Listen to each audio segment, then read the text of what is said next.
What is up guys, this is Shukesh once again, and well, today I'm gonna unbox this all new Laiko Lav 1s Eco. Yeah, the naming is quite confusing, but looking at the specs I can tell you this is probably the best smartphone you can buy under 10,000 rupees. That is approximately 150 US dollars. So it's a fairly budget oriented device, but this smartphone can easily challenge a handful of other devices twice its price. Now let's get started with the unboxing and check whether the Laiko Lav 1s Eco is as good as it sounds. I'm actually liking this name, it rhymes quite nicely, and the packaging is neat, no picture whatsoever. You get the specs and the pricing. As I mentioned before, the price is just under 10,000 rupees and Flipkart is the only seller in India, so check the description below for the direct link. Now what's most interesting is the aluminum used on this phone is aviation grade, so it will be lightweight and sturdy, but still don't drop this phone, not even in flight mode. Okay, jokes apart, I want to show you that this packaging is a direct copy of iPhone's box. There I have my 6s Plus box, and though the image is missing, the box has an outline of the phone, and you might know that the iPhone 6s box didn't have the picture, just like this Laiko Lav 1s Eco. So I think this company should provide boxes with their own design statement. I also just received the J5 and J7 2016. The unboxings are on the way, so stay tuned. Well, enough with these stupid boxes, let's get my scare knife, cut the seal and check the device itself.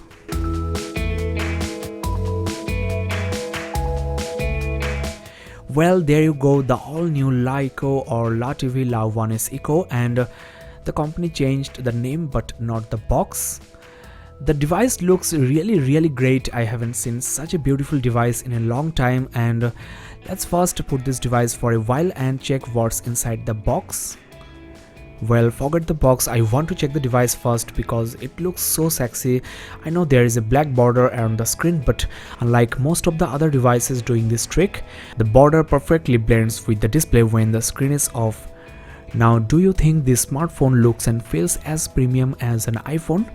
Well, might be, considering the full metal unibody construction and fine details, no creaks or rattles, and the phone can be easily mistaken for a high-end device. Well, the back looks oddly similar.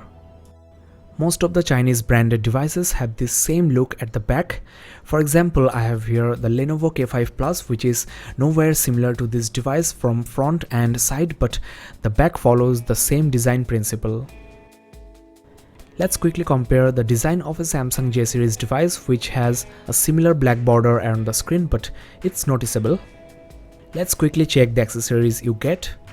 Again, very neat packaging, and it's really great to see USB Type-C cable, which is the future, and as you know, it's reversible, so no more confusion. But as this is something new, you should actually buy an adapter and keep it in your pocket or purse. The next thing you get is this huge power adapter, which is a quick charger with the USB port at the back, which I always prefer.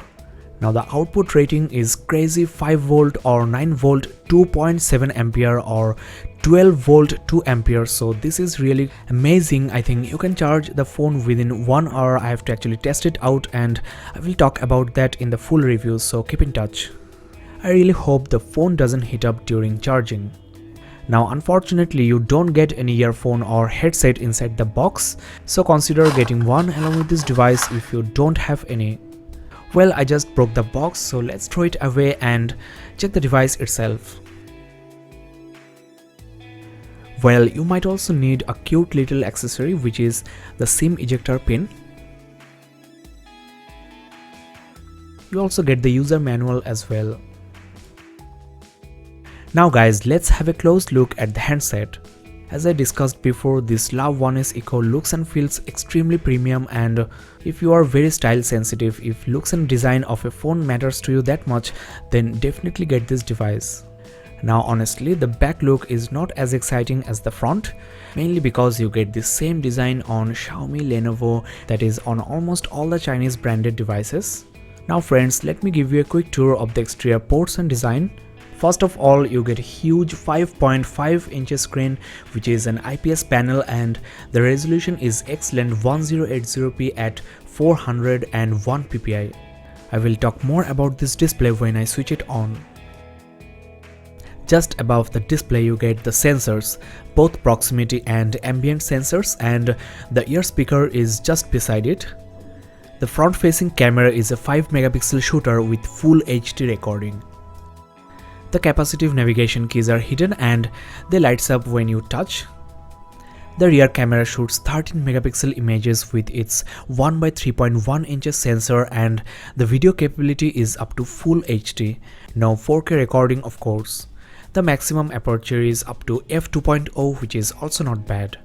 Now there is an LED flash as well, and you also get a secondary microphone hole.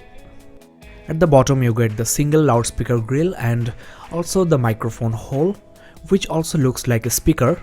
I really like this symmetric design. In the middle there you get the USB Type-C port for charging as well as data syncing. On the right bezel you get nothing but the SIM card tray, and as you know this is a dual SIM device. The left edge houses the power key as well as the volume rockers. At the top you get the 3.5mm headphone jack and also an air blaster for using this handset as a TV remote. This new Lyco smartphone weighs 170 grams, which is on the heavier side, and the thickness is just 7.6mm. The matte finished back is slightly slippery, that's why Flipkart is also offering some back cover, but I didn't receive it yet. Might get it by tomorrow, so I'll talk about that in the full review. Last but not the least, there you get the fingerprint sensor at the back of this phone, which is very convenient to use, and I think Samsung and Apple should also follow this trend. This is just perfect. Now let's quickly install a SIM card. If you lose this pin, you can use any type of other pins, and as you can see you are getting both nano and micro SIM options to get you started. And the most interesting part is both the slots are 4G enabled, not just the SIM card one slot. Well, that's all with the hardware part. Now let's switch on the device, check the display quality, the software, the interface, and the actual performance of this device. So be with me guys.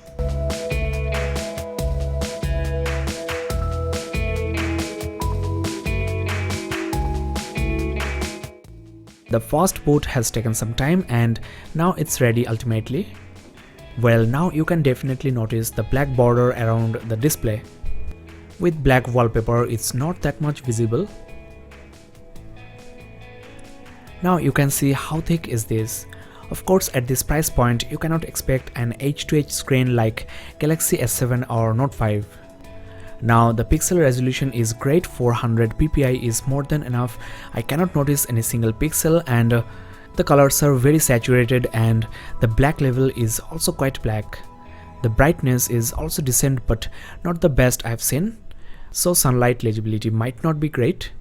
Now this budget device ports 32GB internal storage, which is just amazing, and out of the box you are getting 24.4GB, which should be enough for gaming, music and movies. Now the biggest letdown on this smartphone is the lack of an SD card slot, though 32GB storage might be enough for a lot of you guys.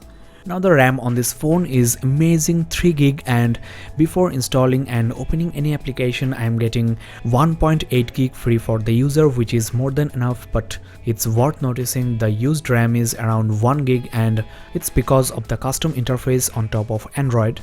Now the interface is very snappy, I don't feel any kind of lag or shatter so far, and there is oleophobic coating on this Gorilla Glass 4, that's why it's very smooth. As far as the interface is concerned, you don't have any type of toggles or setting shortcuts on the notification center, which some of you might not like actually. The interface is overall very beautiful and highly customized, so you have to actually get used to this. I also want to mention here, this interface is highly integrated with the company's integrated internet ecosystem. I will be talking about that in a minute.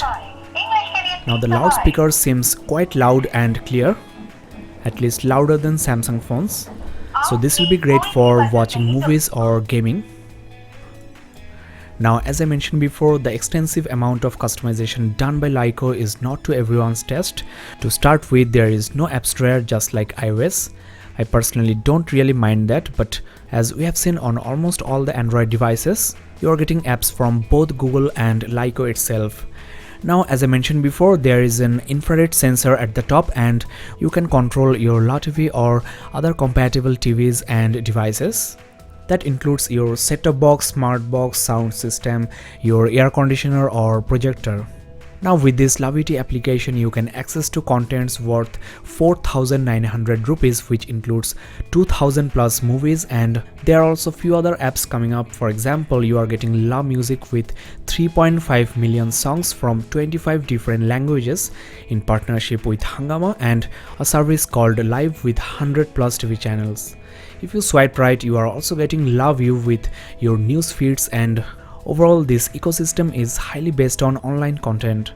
So your smartphone is not only for talking, music and gaming, this is going to be your entertainment powerhouse. Now the things missing on the notification center are basically here. That is, you are getting your toggles, brightness control, your music controller, and I think this might be really helpful if you are using this phone with one hand, but unlike iOS devices, you cannot actually swipe up. You need to reach out to the app switcher, and as I mentioned before, there is a learning curve.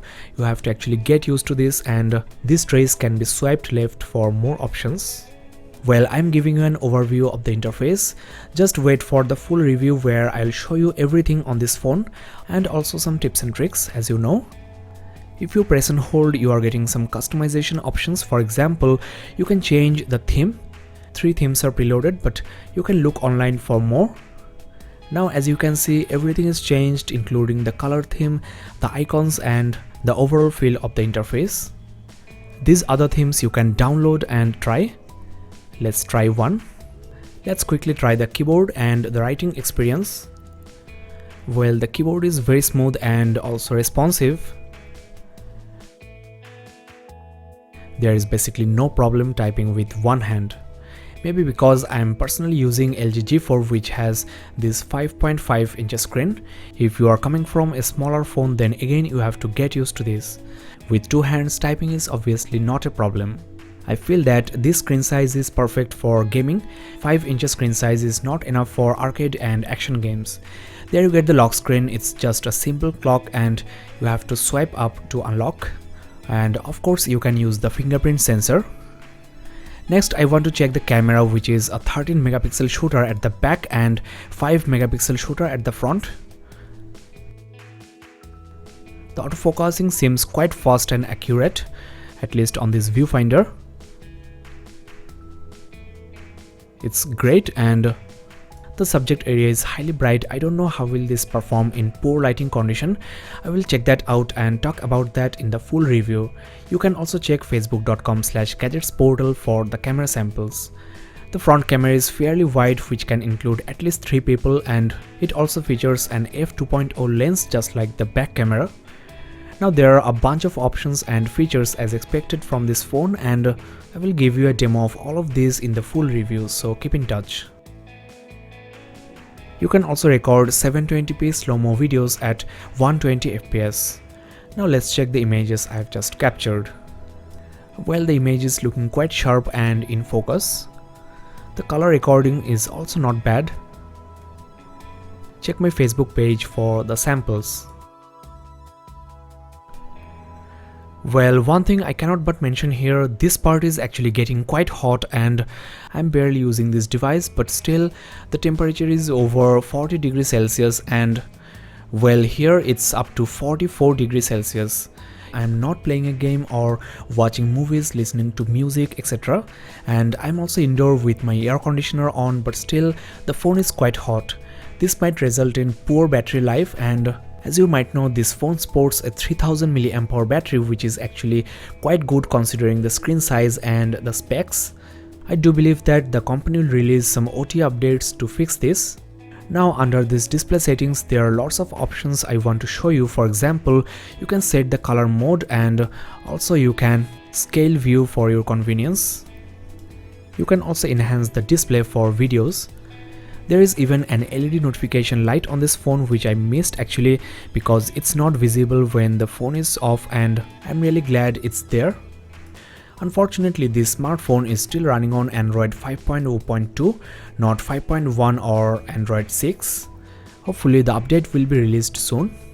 So this budget oriented device has its pros and cons, but overall for the price what you are getting is just unthinkable.